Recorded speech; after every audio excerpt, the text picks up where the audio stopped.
Madame Fatou Touré, je suis du réseau Siggil Jigéen comme chargée de plaidoyer.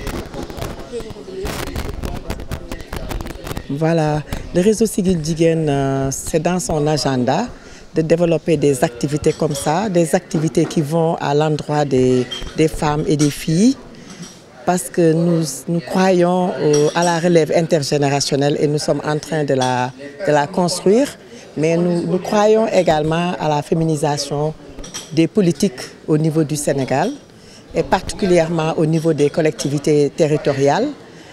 Et nous sommes en train de travailler dans ce sens depuis des années avec le partenaire Institut des inégalités, avec d'autres partenaires bien sûr, mais vraiment avec Institut des inégalités. Et aujourd'hui, nous sommes avec le partenaire Institut des inégalités.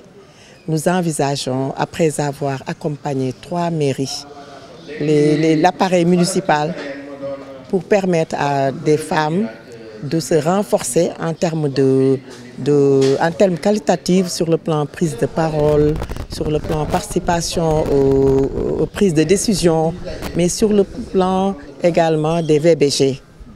Aujourd'hui, nous lançons un autre projet qui s'appelle un projet de lutte contre vraiment les positions machistes et un projet de protection des femmes et des filles contre les VBG.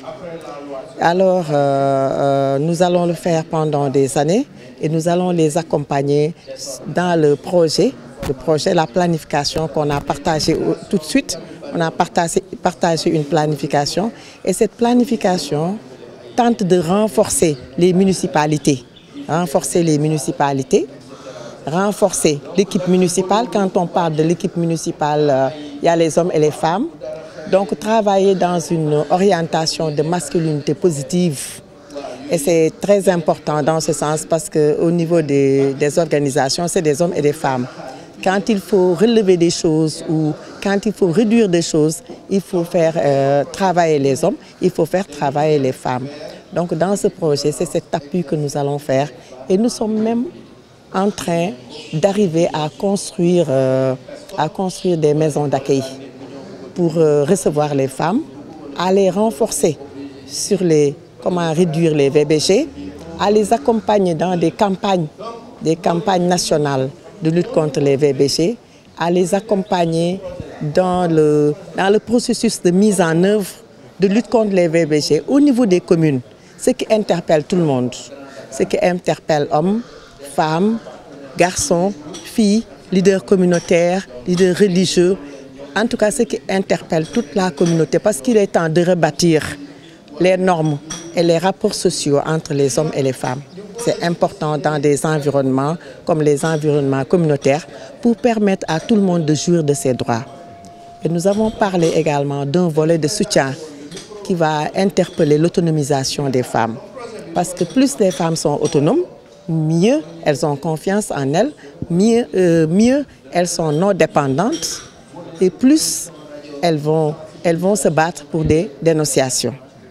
En tout cas, par rapport à ça également, nous allons dans chaque commune que sont Dieuppeul-Derklé,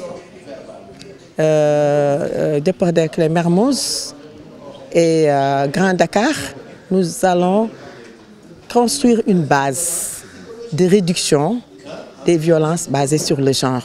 Parce que la réduction implique beaucoup de thématiques. Alors toutes ces thématiques-là sont dans ce projet. Le projet qui ambitionne de vraiment mettre au niveau des communes le bien-être. Parce que tant qu'il y a non-autonomisation des femmes, tant qu'il y a VBG, tant qu'il y a autre chose qui enfreint les femmes, je pense qu'il n'y aura pas de bien-être. Et rappelez-vous que depuis 1996, le Sénégal est en train de mettre en place une décentralisation et de permettre aux localités de porter leur développement local. Porter un développement local, c'est porter en même temps les droits des femmes, c'est porter en même temps les droits des hommes. Porter un développement local, c'est avoir des personnes qui vont mettre les conditions pour que les droits éclosent. C'est avoir également des personnes qui vont comprendre que voilà nos droits. Et il faudrait que ces droits, qu'on puisse les amener dans toute la communauté et c'est ce qu'on est en train de construire.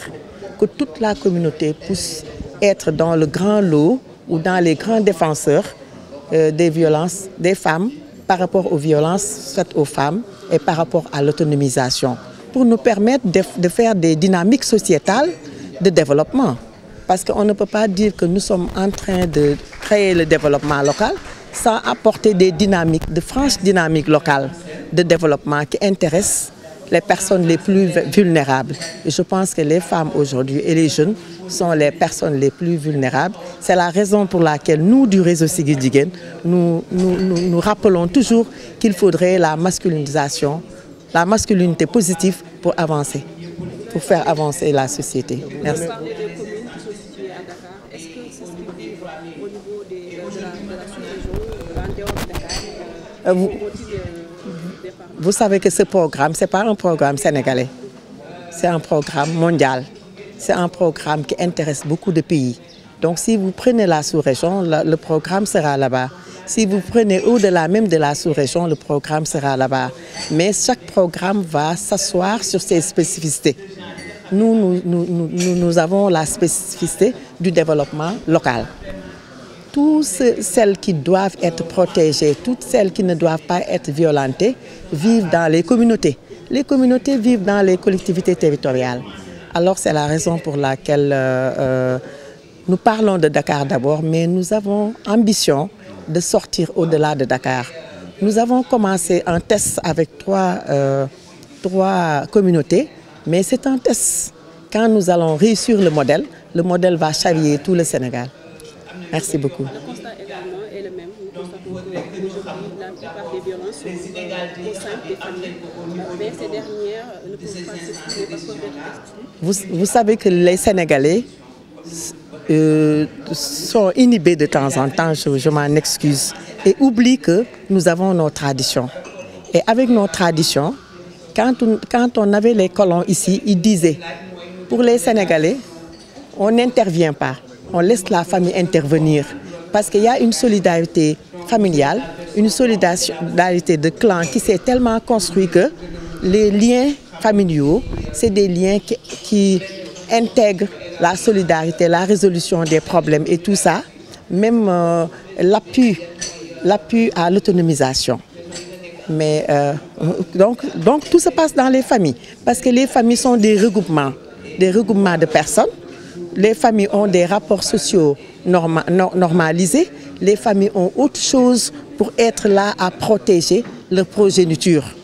Mais aujourd'hui, le contexte sociétal a changé et je pense qu'il faudrait aller vers d'autres dynamiques. Il faut sortir le problème de la famille. Il faut que le problème soit partagé de manière plus distale. Il faudrait également que d'autres interventions en termes de loi, en termes de puisse peut-être accompagner cette famille qui n'est plus capable, il faut qu'on le dise, qui n'est plus capable de régler tous les problèmes qui sont dans la famille parce que la famille est devenue plus grande et les problèmes échappent à la famille. Donc c'est normal que nous commençons par la famille, mais des fois nous sommes obligés d'aller ailleurs pour que la famille ne soit pas